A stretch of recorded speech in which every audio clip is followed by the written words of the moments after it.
Hello সবাইকে, আমরা admission test helpline থেকে প্রোগ্রামটি সঞ্চালন করছি। আমাদের আজকের আলোচনার টপিক বাংলা প্রথম পত্র, গদ্য, পল্লী সাহিত্য, one shot MCQ, SSC exam, সকল বোর্ড।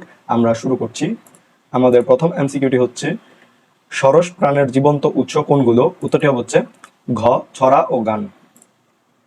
পল্লী সাহিত্য সম্পদের মধ্যে কোনটি অমূল্য রত্নবিশেষ? উত্তরটি হচ্ছে গ, পল্লী গান। ফোকলোর সোসাইটির কাজ কি? উত্তরটি হচ্ছে খ, পল্লী জীবনকে তুলে ধরা।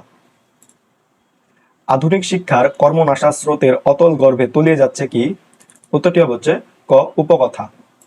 প্রোলেটারিয়েট সাহিত্য হচ্ছে? উত্তরটি হচ্ছে গ, শ্রমজীবী দুঃখীদের। ধরি মাছ নাচুই পানি এটি কোন ধরনের পল্লী সাহিত্য? উত্তরটি হচ্ছে খ, প্রবাদ বাক্য। দিনের মেঘে ধান, রাতের মেঘে বান কথাটির সাথে সাদৃশ্যপূর্ণ পল্লী সাহিত্য প্রবন্ধের কোন উপাদান? উত্তরটি হচ্ছে গ, খনার বচন।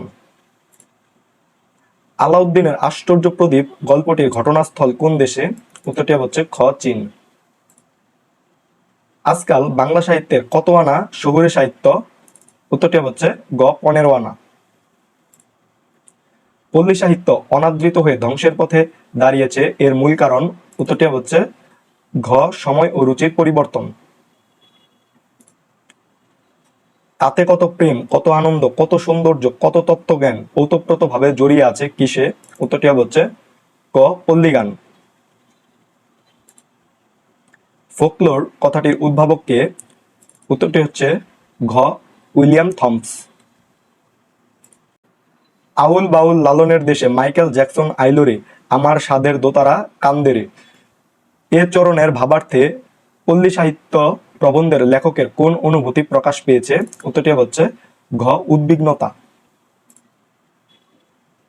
তীরে বসে পেরোর খবর এটা কি? উত্তরটি হচ্ছে গ, প্রবাদ বাক্য।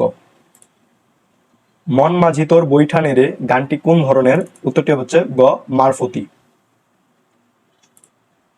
পল্লী সাহিত্য প্রবন্ধে নিচের কোনটিতে ভুয়ো দর্শনের পরিপক্ক ফল সঞ্চিত থাকার কথা বলা আছে? উত্তরটি হচ্ছে ক, ডাক ও খনার বচনে। পল্লী সাহিত্য প্রবন্ধে খোকাখুকির ছড়াকে সরস প্রাণের জীবন্ত উৎস বলা হয়েছে কেন? উত্তরটি হচ্ছে ঘ, মন থেকে উচ্চারিত হওয়ায়।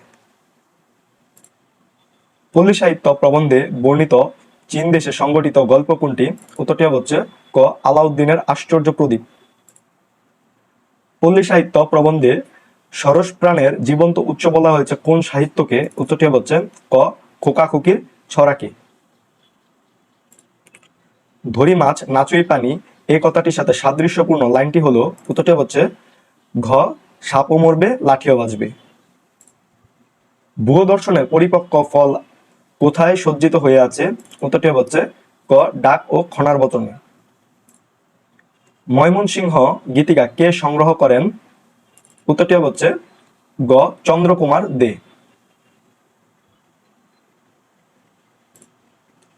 মনসুর বয়াতি কে? উত্তরটি হচ্ছে ক, দেওয়ানা মদিনা পালার কবি।